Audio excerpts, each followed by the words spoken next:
So this next concept is important. I don't want to drag it on too long, but let's talk about the difference in generational mindset when it comes to gear. I grew up in the 1980s. My dad was a guitar player, and he imparted this wisdom that tube amps were the shits. That's what you needed. Nothing else sounded as good, especially not solid state amplifiers. At first, I wasn't equipped to argue against him because I didn't know any better, so I just played tube amps, and I was very fortunate to play what is considered now vintage and sought-after gear. But eventually, I became a broke musician when I moved out on my own, and I couldn't play some of those really nice tube amps and vintage amplifiers, so I bought myself the Line 6, what was it called, the Pod, the little red kidney bean thing. It didn't really excite me all that much, but it was very convenient. I lived in a small apartment with paper-thin walls. I couldn't be loud. And here I was. I had a direct solution to go to GarageBand and be able to record demo ideas I had for my band. Very convenient, but I didn't like the tone all that much. Eventually, I got to buy an amplifier, but didn't know how to mic it. So I went to school, learned audio engineering, and here I was equipped with all this knowledge, but I still lived in an apartment, which was a pain in the butt. Eventually, Two-Note, they come out with the Captor.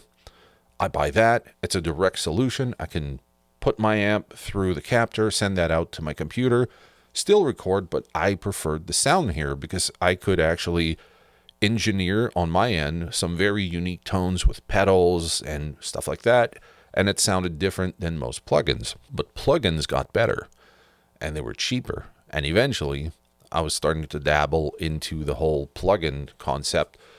And there's a lot of the up-and-coming musicians who are having great tones, and they're using like neural plugins, they're using the Kemper, they're using the HX Stomp. The debate is much less about tone and way more about convenience.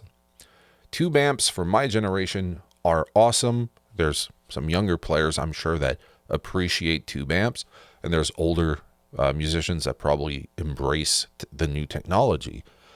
But the concept is that all this new technology is based on these old tube amps, or even modern tube amps. So if we're to keep capturing that sound, we need to make sure that that equipment still functions in 20 years, because when they're going to come to capture the amplifiers, if they have no frame of reference, if the tubes are going bad, if the electronics inside the amp are going bad, they're not going to be getting really great captures. So moving forward, we might see that these amps end up in studios where people, when they come in, they just use the tube amps to record their parts, capture it, put it on their modelers, and then go on the road and have the same sound as the albums. Is it important for the younger generation that tube amps stick around? I don't know. Maybe some of them have that foresight, maybe some don't. I just know that personally, as a musician, I would love to be able to get them fixed so that I can pass it on to my kid. If he wants to use it in the future, he can, and hopefully there's someone there that can repair it. But modeling is cool, but we're also going to have to talk about some of its limitation, which we're going to do a bit later in this video.